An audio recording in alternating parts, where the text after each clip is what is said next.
Good afternoon. Queensland health authorities have backflipped on one of their major rules for travellers who've already entered the state to help relieve pressure on testing queues.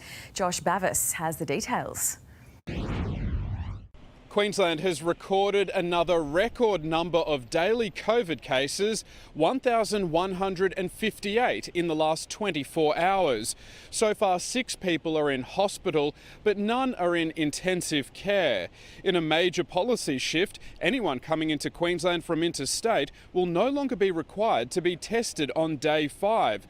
Health officials say there were very low numbers of cases being detected in these tests, and the requirement was blocking up testing sites across the state. I believe that performing the day 5 test is unnecessary and that these resources are better used elsewhere. But there's been no change on the negative test requirement, needed at least 72 hours before entering the state, with lines across the country taking hours and hours to process. We've got to remember that if we're testing too far out, if they've only been exposed in the last few days and only become infectious in the last few days, that we can miss that window. 2 new state government testing sites have opened today in southeast Queensland, one in Noosa and the other in Kelvin Grove. But several private testing sites across the southeast remain closed for the public holidays, causing disruptions for thousands of people waiting to get a test. Meanwhile, New South Wales is in the grip of a COVID testing crisis as major clinics are forced to shut and people are left to wait hours for a swab.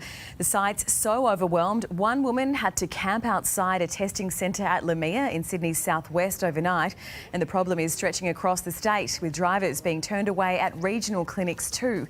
The Premier today pleading with people to keep away if they aren't sick. Please only get a PCR test if you are required to do so. If you are feeling unwell or if New South Wales Health has contacted you or you are required for interstate travel. We are still seeing many people in those queues who do not need to be there. The New South Wales Health Minister has blamed the chaos on other states that require a PCR test for entry, singling out Queensland, calling on Premier Palaszczuk to reconsider her approach. We believe they can be adequately managed both for your own residents and our residents by actually introducing rapid antigen testing, but certainly dropping the need for the PCR testing.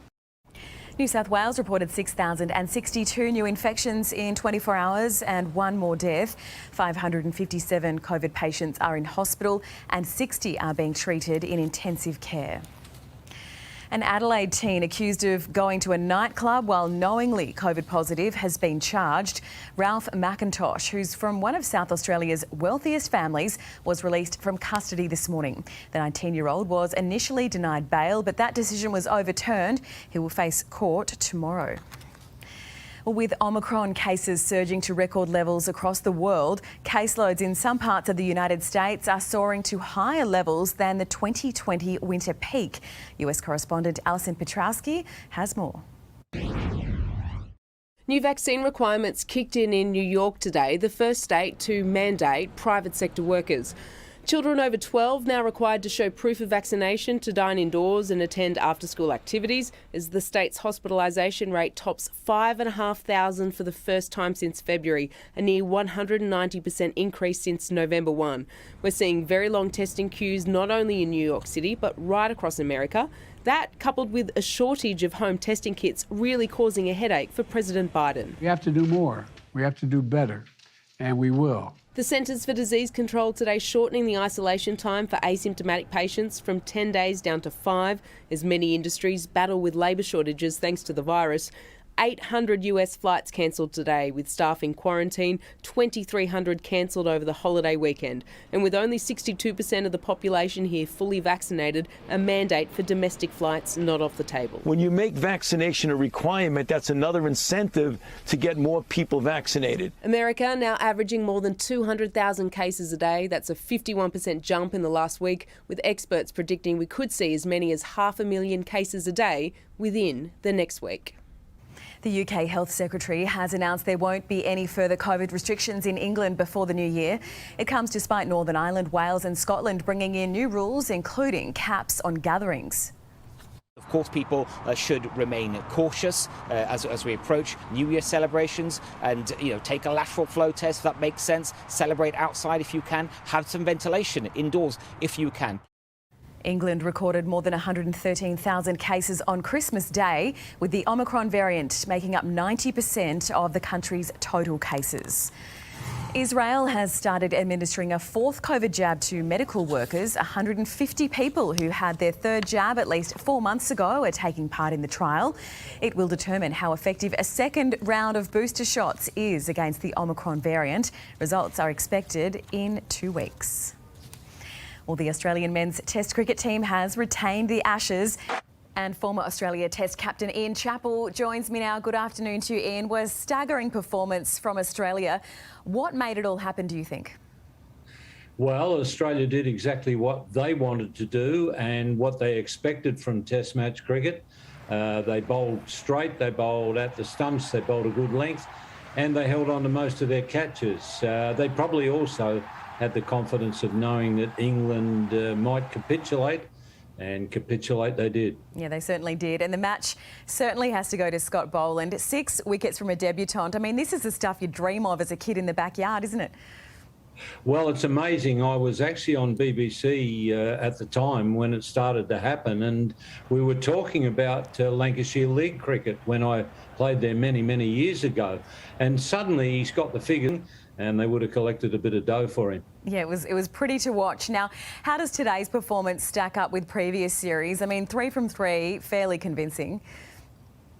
Yeah, well, I mean, all the Australians can do is beat what's in front of them. Not their fault that England have capitulated. I mean, we keep hearing from Joe Root about that. If anything, they've probably got worse. I mean, today's performance at the MCG was their worst, and I can't see anything but 5-0 now. And what does the England camp do now? I mean, as you said, there's 2 more Test matches to go. Well, somehow or other they've got to pick themselves up off the floor. The first thing they've got to do is work out, OK, what's our future?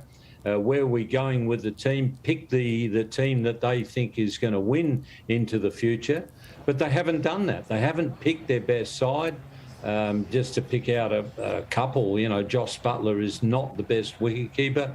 They're relying on his batting. Well, his batting hasn't really proved to be much. Spin bowling wise, I don't think Leach is up to Test cricket as a bowler. So they've got to work all those things out, pick themselves up off the floor and show some fight.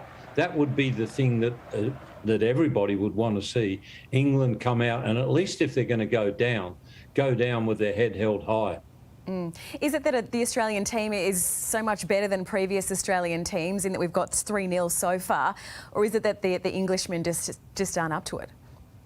Well, if you look at a lot of previous teams, you've got to go back to 2010-11 to see when England won, and England played good cricket on that tour.